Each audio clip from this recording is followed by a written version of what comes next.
Hello hello नमस्कार।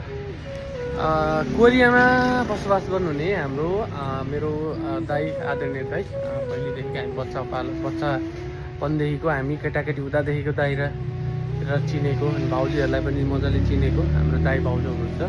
एकदमै सहयोगी भावनाको हुनुहुन्छ उहाँ दाइ भाउजूहरू। योभन्दा अगाडि पनि के अरे धेरैचोटि आश्रमतिर के दान दक्षिणा र सहयोग गर्दै हिँड्नुभएको छ होइन।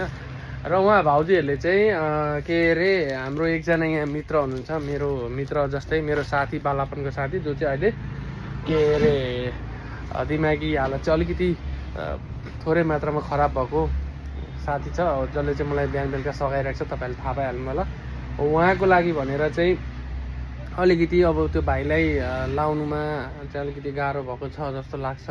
त्यही भएर चाहिँ उहाँको लागि चाहिँ भाइले चाहिँ हाम्रो तर्फबाट चाहिँ यो चिज दिनु है भन्नुभएको छ। र एकजना तल मकै पोल्ने बोजूको लागि पनि यो चिज लगिदिनु होला भन्नुभएको थियो। र मैले चाहिँ त्यो चिजहरू चाहिँ यहाँ भेला पारिदिएको छु। यो भयो तल बोजूलाई पुऱ्याउनु जान आँट्दैछु। र अब त्यो साथीलाई दिने चाहिँ त्यो के अरे हाम्रो यहाँ चोकको पुरानो मान्छे दाइहरूले पनि बच्चैदेखि चिनेको त्यो हो, उसको लागि भनेर पनि दाइ र भाउजूले उहाँबाट चाहिँ खर्च पठाइदिनु भएको छ। र उहाँको लागि पनि मैले सामान रेडी पारेको छु। अहिले उहाँलाई दिँदाखेरि चाहिँ एउटा सानो क्लिप बनाउने छ है त।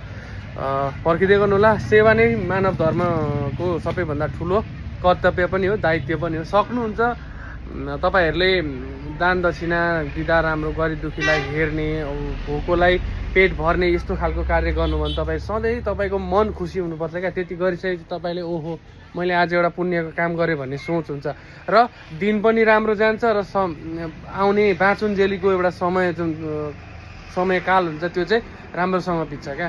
तपाईँले टन्न कमाउनुहुन्छ, हामीले टन्न कमाइन्छ, कमाएर मनमा राखिन्छ, ला लुट दिन्छ कि चोर दिन्छ कि होइन, दुश्मन पो लाग्छ कि भन्ने हुन्छ।